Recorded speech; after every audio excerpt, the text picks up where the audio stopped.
स्वागत है आप सभी का। मैं हूं आपके साथ नासिर कुरैशी और आप देख रहे हैं खबरें अभी तक। और अब वक्त है आपके पसंदीदा प्रोग्राम देश की आवाज़ का। और देश की आवाज़ में एक बात ये कि गाना है ना, वो आपने सुना है कि ज़िंदगी मौत ना बन जाए संभालो यारो। ज़िंदगी मौत ना बन जाए संभालो यारो। तो कुछ ऐसी ही बात सुप्रीम कोर्ट ने कही है कि प्रदूषण को कम कर लो, कहीं हालात ख़राब ना हो जाएं, और लॉकडाउन लगाने पर विचार किया जा सकता है। आप अंदाज़ा लगाइए, इस वक्त अगर देश में या देश के कुछ हिस्सों में लॉकडाउन जैसी स्थिति आ जाए, 2 दिन के लिए, 3 दिन के लिए, 4 दिन के लिए, अच्छा 2-3 दिन तो आदमी झेल जाता है, लेकिन अगर ज़्यादा दिन के लिए इस तरह की स्थिति बन जाए और हालात फिर धीरे धीरे ख़राब हो जाएं, तो हम अंदाज़ा लगा सकते हैं कि हम कहाँ पर पहुँच जाएंगे। क्योंकि बहुत सारे लोग अपने कारोबार से परेशान हैं, रोज़गार से परेशान हैं, आने जाने की वजह से और भी बहुत सी दिक्कतें हैं लोगों के सामने, बीमारियां हैं। तो कितना मुश्किल हो सकता है वक्त। लेकिन कुछ ऐसी ही बात सुप्रीम कोर्ट की तरफ से कही गई है कि प्रदूषण बहुत बढ़ रहा है, इसको घटाने के लिए कुछ करें। लॉकडाउन की सलाह भी सुप्रीम कोर्ट ने दी है। लेकिन इसको लेकर नेताओं का क्या कुछ कहना है, सरकारों का क्या कुछ कहना है, किस तरह से प्रदूषण बढ़ रहा है दिल्ली और आसपास के इलाकों में, और इसका असर लाखों लोगों की ज़िंदगी पर है, करोड़ों लोगों की ज़िंदगी पर है, वो सुनते हैं। फिर आज का एक सवाल, और इस गंभीर मुद्दे पर आपकी राय क्या है, ये बहुत अहम है। कि दिल्ली के मुख्य तौर पर जो स्रोत हैं जिससे पोल्यूशन दिल्ली के अंदर से जो पैदा होता है, उसमें व्हीकल पोल्यूशन है, डस्ट पोल्यूशन है, जो बायोमास बर्निंग है, जो खुले में कूड़ा जलाया जाता है, और दिल्ली के अंदर जो पराली होती है। दूसरा दिल्ली के बाहर का प्रदूषण है। दिल्ली के अंदर का जो प्रदूषण है उसको लेकर के पिछले 1.5 महीने से सरकार लगातार काम कर रही है। दिल्ली के अंदर जो डस्ट पोल्यूशन होता है उसको लेकर के हमने पूरे अक्टूबर के महीने में एंटी डस्ट कैंपेन चलाया। हम हर तरह का सहयोग, कोऑपरेशन देने के लिए तैयार हैं। अगर केजरीवाल साहब बात करेंगे तो मिलकर काम करेंगे। दिल्ली के लोगों का दिल्ली में पोल्यूशन लेवल कम होना चाहिए। उसके लिए जो अवेयरनेस होनी, कैंपेन चलाने की बात हो या लोगों की मदद लेने की बात हो, वो भी हम करने के लिए तैयार है। लेकिन सवाल है कि आप डिसीजन लो और फिर आप रद्दी की टोकरी में डाल दो। आपने वाशिंगटन यूनिवर्सिटी को एक स्टडी दी थी, 1 करोड़ रुपया दे दिया उनको। क्या हुआ इस स्टडी का? आपने सीवरेज प्लान बनाया था, ड्रेनेज प्लान, उसका क्या हुआ? आईआईटी से बनाया था। सिर्फ प्लान बना के ठंडे बस्ते में डालने से नहीं काम चलेगा। दिल्ली देश की राजधानी है, दिल्ली देश का दिल भी है, इसलिए दिल्ली के बारे में मुख्यमंत्री जी थोड़ा सख्त कदम उठाना चाहिए। और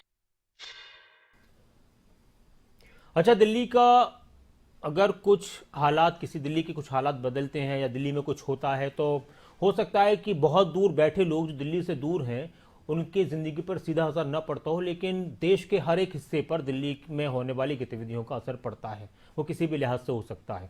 प्रदूषण का असर दिल्ली वासियों पर और आसपास के जो ज़िले हैं, दिल्ली से लगते हुए जो प्रदेश हैं, वहाँ के लोगों पर पड़ सकता है। फिर सवाल ये खड़ा होता है, प्रदूषण पर सुप्रीम कोर्ट की सख्ती के मायने क्या हैं? क्या प्रदूषण कम करने के लिए लॉकडाउन ही विकल्प है, जिस तरह की सलाह इस वक्त नजर आ रही है? पराली, पटाखे या सरकारी सिस्टम, प्रदूषण का जिम्मेदार कौन है? प्रदूषण का शिकार आम आदमी हो रहा है, क्या है इस पर आपका सोचना?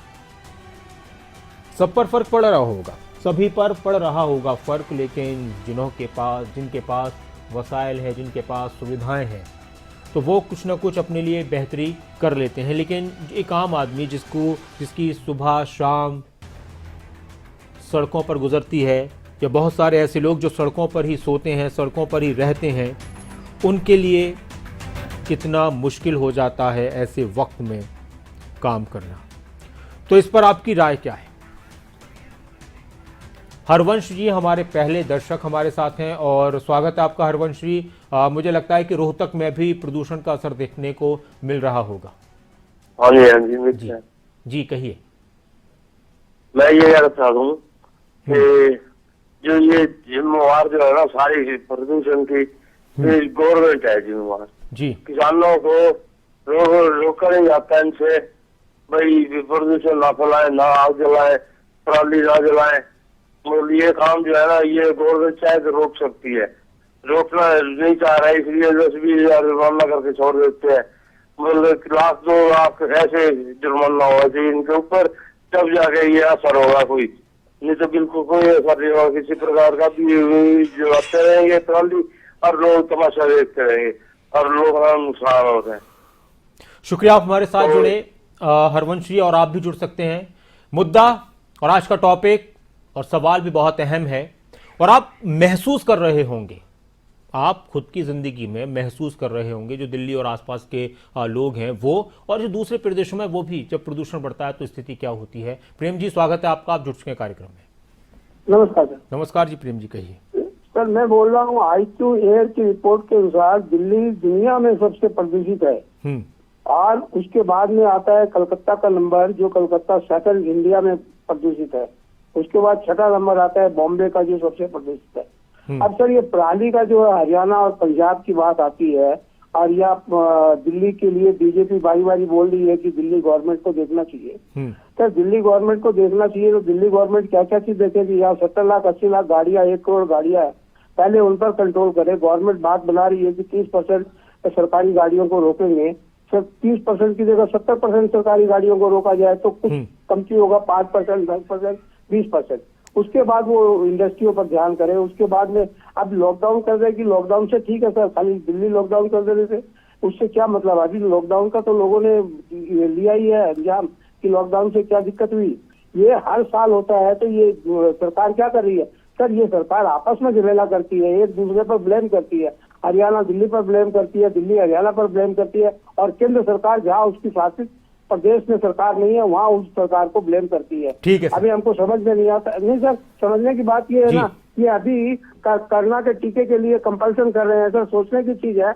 ये जा के मीटिंग कर रहे हैं। आज सर हमारे रक्षा मंत्री, गृह मंत्री और प्रधानमंत्री साहब को सर इलेक्शन में जाना ही नहीं चाहिए सर। ये तो देश की सेवा करने के लिए है, किसी एक पार्टी के लिए तो है नहीं। ये क्या करना फिर नहीं फैलेगी? ये टीके लगवा रहे हैं जबरदस्ती करके, बोलते हैं कि कंपल्सन लगाना पड़ेगा, नहीं नो जॉब। तो इसका मतलब क्या है सर? ये करना तो खुद ही फैलाएंगे ना, वहाँ लाखों करोड़ों की भीड़ जमा करके। शुक्रिया, आप हमारे साथ जुड़े। सरकारें क्या कर रही हैं? क्या जिम्मेदारी सिर्फ सरकारों की है? तो दर्शकों में से एक बड़ा वर्ग ये कहेगा कि हां, जिम्मेदारी सरकारों की है। हमारी जो जिम्मेदारी है, लोगों पर आपने बहुत कुछ कंट्रोल किया, उस पर कीजिए, लेकिन प्रदूषण कम करने के लिए कुछ बड़े फैसले लेने होंगे। कल्पना जी हमारे साथ हैं, स्वागत है आपका। कल्पना जी, मैं ये कहना चाहती हूँ, सरकारों की भी जिम्मेदारी है, और जो लोग हैं जिनसे राष्ट्र बनता है उनकी भी जिम्मेदारी है। लंदन की टेम्स रिवर देखिए कितनी प्रदूषित थी, और उसमें मछलियां भी नहीं रहती थी, लेकिन लोगों ने मिलजुल कर उसको कितना साफ किया, आकर्षण का केंद्र बन गई है। वाहन प्रदूषण है, इंडस्ट्रियल जो वेस्ट मटेरियल है वो जा रहा है नदियों में, उनको प्रदूषित कर रहा है। इस पर तो केजरीवाल जी को, जो पोल्यूशन कंट्रोल बोर्ड है, उसकी मीटिंग बुलानी चाहिए जी। और जो चीफ सेक्रेटरी है उनको भी बुलाना चाहिए कि क्या विकल्प है। और दूसरी बात मैं ये कहना चाहती हूँ, प्रधानमंत्री जी बहुत अच्छा काम कर रहे हैं। ईस्टर्न सेक्टर पर विस्तारवाद फंड फैलाए बैठा है, अगर वहां जाते हैं तो कोई बुरी बात नहीं है। अगर टीके लगवाए जाते हैं वो भी जनता के हित में है। शुक्रिया, आप हमारे साथ जुड़ी, और आप भी जुड़ सकते हैं। जिम्मेदारियां तय की जाती हैं, जिम्मेदारियां समझी जाती हैं, जिम्मेदारियां महसूस की जाती हैं, और जिम्मेदारियों को निभाया जाता है। और एक देश में, देश की तरक्की के लिए, देश के विकास के लिए, उस देश के रहने वाले हर एक नागरिक की जिम्मेदारी होती है। और नागरिक प्रधानमंत्री से लेकर देश में जो सबसे पीछे की लाइन का आखिरी इंसान है, वो भी माना जाता है, और वो भी जिम्मेदार माना जाता है। सबकी अपनी अपनी भूमिका है। अब सवाल यह है कि उस भूमिका को, उस जिम्मेदारी को हम किस तरह से निभा रहे हैं। दर्शकों की, नागरिकों की, देश की जनता की जो भूमिका है, उस भूमिका को अगर वो भूल चुकी है तो उसको याद दिलाया जाए। याद कौन दिलाएगा? समाज याद दिलाए, उसके बाद सरकारें याद दिलाएं, जनप्रतिनिधि याद दिलाएं, प्रशासन याद दिलाए। और जनता से ज्यादा इस तरह के मसलों पर बड़े फैसले लेने होते हैं प्रशासन को और शासन को। जब कोरोना का काल आया तो लिया फैसला, लोगों ने स्वागत किया। राम जी भाई जी हमारे एक दर्शक हमारे साथ हैं, स्वागत है आपका राम जी। नमस्कार सर। नमस्कार राम जी भाई जी, कहिए। प्रदूषण से बच्चे और बीमार लोग परेशान होते हैं जी सबसे बड़ी जिम्मेदारी जनता की है जी। पटाखे पे बैन लगना चाहिए। सरकार की भी जिम्मेदारी है, उसमें राजनीति नहीं करनी चाहिए। जी ठीक है सर, शुक्रिया आप हमारे साथ जुड़े। पटाखों की बात अब की जाए तो जब दिवाली आती है तो पटाखों का जिक्र किया जाता है कि भाई पटाखे मत चलाएं। अब सवाल यह कि सिर्फ दिवाली के वक्त ही थोड़ी पटाखे चलाए जाते हैं। दिवाली पर लोग कि पटाखे ना चलाएं, पटाखे ना जलाएं, आतिशबाजी ना करें, लेकिन सिर्फ दिवाली पर ही आतिशबाजी थोड़ी होती है। हर रोज़ बहुत से शहरों में रोज़ कई कई शादियां होती हैं, वहाँ पर आतिशबाजी हो रही होती है, उस पर कंट्रोल किया जाए। अब नया साल आएगा, इस दौरान आतिशबाजी की जाती है, उस पर कंट्रोल किया जाए। पराली जलाने पर पराली जलाने की बात की जाती है तो फिर इस तरह के इंतज़ाम कर दिए जाएं कि नौबत किसी भी तरीके से किसी को ना आए। जिनके पास सुविधाएं हैं उनको भी नहीं आए और जिनके पास सुविधाएं नहीं उनको भी नहीं आए। रूपाली जी हमारे एक दर्शक हमारे साथ हैं पोंटा साहिब से, स्वागत है आपका रूपाली जी, क्या कहेंगे? Thank you sir. जी सर मेरा ये मानना है कि जो प्रदूषण है वो लोगों के द्वारा ही फैलाया जा रहा है। सरकार उसे कंट्रोल करने के लिए बनी हुई है। सरकार के साथ लोगों को आगे आना ही पड़ेगा। कितने भी हम लॉज बना दे, कितने ही कानून बना दे, जब तक लोगों की सोच चेंज नहीं होगी तब तक कुछ नहीं किया जा सकता। ठीक है, तो जो सुप्रीम कोर्ट है बहुत इंपॉर्टेंट रोल अदा करती है लॉज को इम्प्लीमेंट करने के लिए। तो लोगों को अपनी सोच में परिवर्तन करना होगा। छोटे छोटे जो एफर्ट्स होते हैं लोगों के, वो ही मिलके जो है बड़ा रिजल्ट देते हैं। सरकार और लोगों को दोनों को साथ मिलके जो है प्रदूषण को कम करना चाहिए, यही मानना है मेरा। शुक्रिया आप हमारे साथ जुड़ी। बिल्कुल सरकार की और जनता की, सरकार की और देश के लोगों की जिम्मेदारी है, दोनों की जिम्मेदारी है। अब जिम्मेदारी कैसे है वो ऐसे भी हम समझ सकते हैं कि बहुत से लोग कचरा अपने तरीके से अपना आप ही जला देते हैं, खुद ही जला देते हैं। तो भाई जो नगर निगम के लोग हैं, नगर पालिका के लोग हैं, उनको दे दिया जाए। गाड़ियों का कोशिश हो जितना मुमकिन हो कि कम से कम इस्तेमाल किया जाए। अगर एक गाड़ी में कहीं पर जाने का मौका मिल रहा है तो उसका इस्तेमाल कर लिया जाए, 2-3 गाड़ियों का इस्तेमाल ना किया जाए। इस पर नेता लोग भी कंट्रोल कर सकते हैं अगर चाहें तो। बाकी जिम्मेदारी सभी की। और ये प्रदूषण, अच्छा जो हवा है ये तो हम सभी के लिए ज़रूरी है और ये ऐसी चीज़ है जिससे कोई इनकार नहीं कर सकता कि ठीक है जाने दो, मुझे क्या फ़र्क पड़ता है। ऐसा और कुछ चीज़ें ऐसी होती हैं कि ठीक है मुझ पर कौन सा फ़र्क पड़ रहा है, मुझ पर कौन सा फ़र्क पड़ रहा है। लेकिन हवा है, पानी है, इसका प्रदूषण, इनमें प्रदूषण फैलना, इनका प्रदूषित होना, ये तो हम सभी की जिंदगियों के लिए ख़तरा है। कभी ना कभी तो असर पड़ेगा।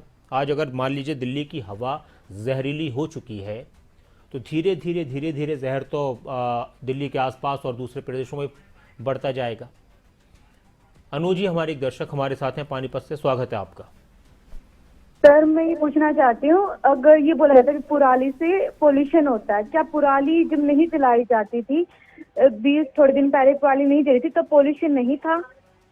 और ये बात कि अगर पुराली नहीं जलाएंगे तो डिकम्पोज होने में 2-3 महीने लगते हैं। अच्छा। तो तब तक किसान क्या करेगा, वेट कैसे करेगा इतना लंबा? तो इसके लिए कोई सोल्यूशन है? तो आपको नहीं लगता सरकार को इसके लिए कोई सोल्यूशन देना चाहिए? बहुत शुक्रिया। मुझे तो बिल्कुल लगता है कि सरकार को इसका सॉल्यूशन करना चाहिए और सरकार ने किया है। सरकार ने मशीनें हैं पराली के निपटारे के लिए, कंपोज करने के लिए। और अब वो सवाल ये है कि वो मशीनें कितनी हैं। यहाँ पर सवाल आ जाता है कि वो मशीनें क्या हर ज़िले को अच्छी खासी दे दी गई है। बहुत से ऐसे भी किसान हैं जिन्होंने अपनी खुद की भी खरीदी हुई हैं और वो किराए पर देते हैं या ऐसे ही दे देते हैं किसी को ज़रूरत पड़ने पर। सरकार इस पर ध्यान दे, जनता भी इस पर ध्यान दे। पराली ही सिर्फ एक आधार हम नहीं कह सकते प्रदूषण फैलने का, बहुत सारी चीज़ें हैं। उन चीज़ों में किस तरह हम कंट्रोल कर पा रहे हैं। धर्मपाल जी स्वागत है आपका, क्या कहेंगे? महम जी, किसानों ने तो बहुत कम कर दी जी। मैं महम ब्लॉक से, मेरा इतना भी क्षेत्र पड़ता है महम ब्लॉक में एक भी जिला ऐसा नहीं है जिसमें पराली फूकने की जरूरत हो, क्योंकि ये 2,500 से 3,000 रुपए प्रति एकड़ अपना आप बांध के ले गए हैं और वो व्यक्ति है हमारे यहाँ जी, और कुछ आपस में ले रहे हैं। इसमें तो सरकार थोड़ा सा उनको जागरूक करे, पहले से समाज के आदमियों को छोड़ा है, हर ब्लॉक में 5-5 से 6 आदमी उनके ऊपर थोड़ा सा खर्चा कर ले दिया, उन्हें समझाओ एक भी आदमी पराली नहीं फूकेगा, एक भी। और बिल्कुल ही तो जी और क्या है धुआं है पराली के, थोड़ी तो सिरसा का एरिया है और थोड़ा यो बाकी पंजाब का हो तो मैं कह नहीं सकता हमारा तो सिरसा फतेहाबाद, क्योंकि वहाँ चारे की तो कमी है नहीं, और ये पराली वहाँ कम जगह है, हमारे वाले आदमी जाते नहीं, ये तो कोई भी पराली नहीं फूकता कोई भी। सरकार अगर थोड़ा ध्यान दे, 1 महीने पहले अगर सरकार लोगों को जागरूक करे या हर ब्लॉक में 5-6 आदमी बुजुर्ग आदमी की ड्यूटी लगावे तो पराली की समस्या बहुत अच्छा सुझाव और बहुत अच्छी बात कि जागरूक करना होगा, लोगों को काम दे दिया जाए। वैसे ही लोग परेशान हैं, बेरोजगार हैं, लोगों को इसी का काम दे दिया जाए कि भाई आप लोग जाएं, 3-3 लोगों की टीम बना दी जाए और जहां जहां जिस जगह से, मान लीजिए कि पूरे प्रदेश में नहीं है लेकिन जिन क्षेत्रों में, जिन जिलों के गांव में आपको लगता है कि यहाँ से ज़्यादा केस आते हैं पराली जलाने के, तो वहाँ पर कई टीमें बनाकर लोगों को जागरूक किया जाए। जो हमारे दर्शक कह रहे थे कि उसमें कुछ बुजुर्ग लोगों को रखा जाए जो लोगों को समझाएं और समझाने के साथ उनको उपाय भी बताएं कि ये उपाय है और सरकार ने क्या व्यवस्था की है पराली के निपटारे के लिए कि जलाया ना जाए, इसको दूसरे तरीके से इसका निपटारा किया जाए, तो वो वाला उपाय और उसको किस तरह से अमल में लाया जाए और वो किस तरह से उनकी पहुंच में आ सकता है वो भी बताया जाए, ये बहुत ज़रूरी है।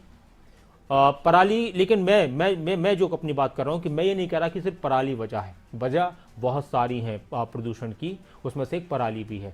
राजेश जी भी हमारे एक दर्शक हमारे साथ हैं, स्वागत है आपका राजेश जी।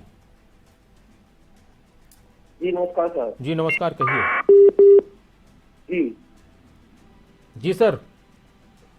हाँ जी मैं सर बोल रहा हूँ। आप जुड़ चुके हैं कार्यक्रम में, कहिए। क्या सर?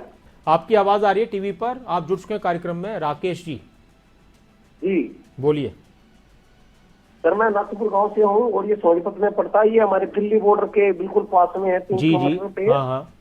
और हमारा गांव में आसपास क्षेत्र में इंडस्ट्री एरिया है। अच्छा। यहाँ पे फैक्ट्री वाले शाम को 5 बजे के बाद पूरा बॉयलर ओपन कर देते हैं, जिससे कि धुएं का बादल बन जाता है हमारे ऊपर जी।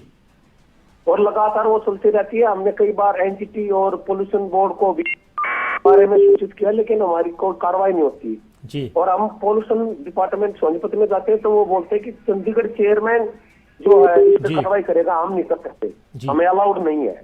तो ये बीच में जो चेयरमैन वाली बात आती है, यहाँ कहीं ना कहीं दिक्कत है, डायरेक्ट कार्रवाई नहीं कर सकते जी। और रहा पराली का, तो पराली तो आजकल किसानों की भी बिक जाती है जी। जैसे यहाँ हमारे यहाँ कोल्ड स्टोरेज है, तो यहाँ सेब पैकिंग में पराल को यूज कर लेते तो सारा पराल बिक जाता है हमारा। ठीक है सर, शुक्रिया आप हमारे साथ जुड़े और आप भी जुड़ सकते हैं, जो भी आपके जहन में है सवाल आपके टेलीविजन स्क्रीन पर फ्लैश हो रहा है। एक और दर्शक हमारे साथ है, नागेंद्र सिंह नेगी जी हमारे साथ हैं, स्वागत है आपका। नेगी जी क्या कहेंगे? नमस्कार सर, हिमाचल के सरकार घाट मंडी से नागेंद्र सिंह नेगी बोल रहा हूँ। सर अब हिमाचल की अगर मैं बात बताऊं, अब जैसे ही सूखा पड़ता है, बारिशें खत्म होती हैं तो 60% हिमाचल में फॉरेस्ट है जी, और ये भूमि जो है ये इतनी ज्यादा बालन इसमें होता है कि एक बार अगर आग लग जाए तो उसको बुझाया नहीं जा पाता जी। क्योंकि घने जंगल होने के, डीपीएफ के जो जंगल हैं उसमें केंद्र सरकार का पूरा आधिपत्य होता है, वहां पर ना तो स्टाफ रखते हैं, वहां पर गांव में पहले राखे की अध्यक्षता में एक कमेटी बनती थी, वो एकदम शोर मचा देते थे, लेकिन अब वो स्थिति नहीं है। घासड़ियों में आग लगाई जाती है, पराली में आग लगाई जाती है, एलपीजी सिलेंडर महंगा होने से शाम को पहाड़ जो है वो धुआं हो रहे हैं सर, घर का चूल्हा दोबारा जलना शुरू हो गया है। और ये सर जहां तक मिट्टी को खराब किया, पानी को बर्बाद किया, और हवा जो है सांस लेने लायक सिर्फ एनसीआर की बात नहीं है, पूरे पहाड़ों में भी यही स्थिति लगभग बन जाती है। बताइए, बहुत शुक्रिया नेगी जी। पहाड़ों में है नेगी जी, मंडी में, हिमाचल प्रदेश में, जहाँ की आबो हवा को बहुत बेहतरीन माना जाता है, जहाँ पर माना जाता है पहाड़ों में कि कम से कम शुद्धता हवा में, पानी में बाकी है, वहाँ पर दिक्कत बता रहे हैं। तो मैदानी इलाकों का क्या होगा, वो दिल्ली जैसे आसपास के इलाकों का। रमेश जी स्वागत है आपका, आप जुड़ चुके कार्यक्रम में। जी सर नमस्कार। नमस्कार जी। क्या मुद्दा मेन क्या रहेगा, दोबारा एक बार दोहराएंगे सर? मुद्दा सर प्रदूषण का है, प्रदूषण बढ़ रहा है दिल्ली में बहुत ज्यादा और आसपास की जगहों पर भी, और सुप्रीम कोर्ट का ये कहना है कि भाई अगर ज्यादा प्रदूषण फैल रहा है तो फिर लॉकडाउन लगा लो।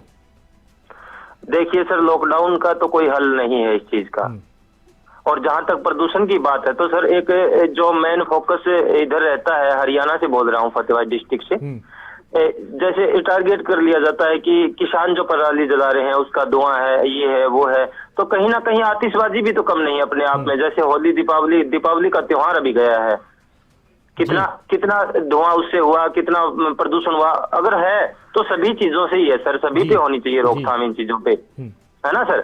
ठीक। और एक बार बार पराली का एक टारगेट कर लिया जाता है, अन्नदाता के ऊपर ना फोकस किया जाए बार बार। मैं फिर वहीं आना चाहूंगा। ठीक। आपको पता नहीं मेरी बात सर कैसे लगे, लेकिन मैं जहां तक कहना चाहूंगा कि सरकार को इसका कोई ना कोई हल निकालना चाहिए। बिल्कुल जी, बिल्कुल, शुक्रिया आप हमारे साथ जुड़े। और अगर कोई प्रदूषण फैलाने को, मेरा मानना है पर्सनली, हो सकता है कोई इत्तेफाक रखे न रखे, कि अगर कोई प्रदूषण फैलाने के लिए सिर्फ पराली जलाने को जिम्मेदार मानता है तो बिल्कुल गलत है। कि किसान पराली जलाते हैं इसकी वजह से प्रदूषण फैला, बिल्कुल गलत बात है। पराली एक वजह हो सकती है, और अब तो बहुत सारी जगहों पर कंट्रोल किया जा रहा है कि पराली न जलाई जाए। अब कहीं कहीं पर किसी के पास कोई इंतज़ाम नहीं होता, या फिर कोई जानबूझकर इस तरह से कर देते हैं, जला देते हैं, तो वो अलग बात है। लेकिन बहुत सारी वजह है प्रदूषण की, और हर एक वजह पर काम करना होगा, और हर एक वजह को दूर करना होगा। करण जी हमारे एक दर्शक हमारे साथ हैं अम्बाला से, स्वागत है आपका। हाँ जी सर। जी कहिए। सर मैं अम्बाला से बोल रहा हूँ। वैसे मैं रहता हूँ न्यूजीलैंड, तो मैं छुट्टी आया होता है यहाँ पर। अच्छा, कहाँ रहते हैं सर आप? न्यूजीलैंड रहते हैं। अच्छा जी, हाँ जी। तो इसके सर 2-3 रीजन हैं वैसे, जो मेन है। सबसे पहला रीजन आता है आपका व्हीकल्स जी, कि व्हीकल्स कितने बढ़ गए हैं इंडिया में जी, और दिल्ली में तो सबसे ज्यादा ही है जी, है ना। बिल्कुल। सेकंड रीजन आता है आपका जो ये दिवाली पे आपका जो ये पटाखे जले हैं, ठीक है जी।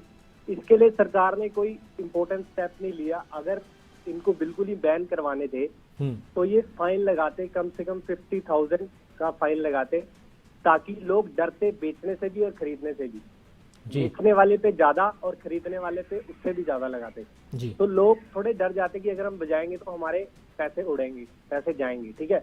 और तीसरा रीजन आता है जो ये पराली जलती है जी। पराली जलाने के लिए दिल्ली सरकार ने ये स्टेप उठाया था कि कोई केमिकल दे रहे थे ये, कि उससे ये पराली सड़ जाएगी तो इससे आग नहीं लगानी पड़ेगी। बट अब दिल्ली में तो लोगों ने यूज किया होगा, अब आउटसाइड ऑफ दिल्ली जैसे हरियाणा लगा लो और यूपी लगा लो, इसमें सरकारों ने कुछ दिए नहीं, लोग जला रहे हैं, वही चीज दोबारा हो रही है। तो इसके लिए कुछ किया ही नहीं तो वही चीज दोबारा होगी। अब मैं बाहर निकला हूँ मैं, कल परसों की बात है, तो मैं एक्टिवा पर जा रहा हूँ, मेरी आंखें ऐसी जल रही थी, मैंने कहा ये हो। अभी आप अम्बाला की बात कर रहे हैं ना? हाँ जी, अम्बाला। जब अम्बाला में आपके साथ ये हाल है तो फिर दिल्ली का तो क्या ही कहना। दिल्ली का तो भूली, और मेरे को सांस लेने में मुझे ठीक है करणप्रीत जी, शुक्रिया आप हमारे साथ जुड़े और बहुत अहम बातों का जिक्र किया। एक और दर्शक हमारे साथ है नाहन से, अजय गर्ग जी हमारे साथ हैं। जी अजय जी, स्वागत है आपका। हाँ नमस्कार जी। नमस्कार जी, कहिए। सभी को नमस्कार जी। ये मैं जरा ये थोड़ा सा बोलना चाहूंगा कि इसमें जो हमारे प्रदूषण के ऊपर जो सबसे ज्यादा जो असर हो रहा है, छोटे छोटे जो बहुत सारे कारण जो आपने बताए हैं वो तो हैं ही, उनके अलावा एक कारण और भी है। वैसे हम अपनी जिम्मेदारियों को कोई भी नहीं समझते जी। देखिए कि सभी चैनल, आपका चैनल भी कितने अच्छे ढंग से समझा रहा है, और प्रदूषण के ऊपर, इसके ऊपर इतना ही नहीं, सभी चैनल इसके ऊपर बड़ा जोर देते हैं। हम कहते हैं कि सरकार जिम्मेदार है। क्यों सरकार जिम्मेदार है? हम खुद जिम्मेदार हैं। यदि हम सभी अपनी जिम्मेदारी को समझते हैं, सभी समझे, तो निश्चित रूप से प्रदूषण खत्म हो जाएगा। हम इसमें इस बारे में मैं तो ये कहूंगा कि हम सभी स्वार्थी हैं। और इसमें देखिए यदि गांव की बात की जाए, जैसे अभी नेगी जी ने मंडी से भी बहुत अच्छी बात बोली थी, गांव का ये जो पहाड़ों में आग लग जाती है आग का कारण, वो बहुत बड़ा फैक्टर है हिमाचल में प्रदूषण का। इसके अलावा जो जितने भी ग्रामीण क्षेत्र हैं, चलो ठीक है, सरकारी जो रूल्स बने हैं कूड़े को कचरे को नियंत्रित करने के लिए, उसमें शहरी क्षेत्रों में तो हमारा हो जाता है समाधान, ठीक है, परंतु जितने ग्रामीण क्षेत्र हैं उनमें क्या होता है, ग्रामीण क्षेत्रों में सभी अपने जो लकड़ी वगैरह जलाते हैं उसके अंदर सारा कचरा जलाया जाता है। ठीक है सर। क्योंकि ग्रामीण क्षेत्र बिखरा हुआ क्षेत्र होता है, इसलिए उस प्रदूषण का एकदम इमीडिएट पता नहीं लग पाता। अजय जी थोड़ा जल्दी अपनी बात कुछ सेकंड्स में। ओके सर, तो इसलिए मेरा सिर्फ निवेदन इतना है कि सभी अपनी जिम्मेदारी को समझें, सरकार को जिम्मेदारी। और ये बहुत जरूरी बात है। बहुत शुक्रिया अजय साहब, आप हमारे साथ जुड़े। सभी को अपनी जिम्मेदारी समझनी है। वैसे तो हर एक चीज में हमको अपनी जिम्मेदारी समझनी चाहिए, लेकिन जो चीज सभी के लिए हो और सभी की तरफ से की जा सकती हो और की जाती हो, तो वहाँ हमारी जिम्मेदारी ज़्यादा बढ़ जाती है। और पर्यावरण को शुद्ध रखना, हमें लगता है कि हम क्या कर सकते हैं, हम बहुत कुछ कर सकते हैं, बहुत सी चीज़ें कर सकते हैं।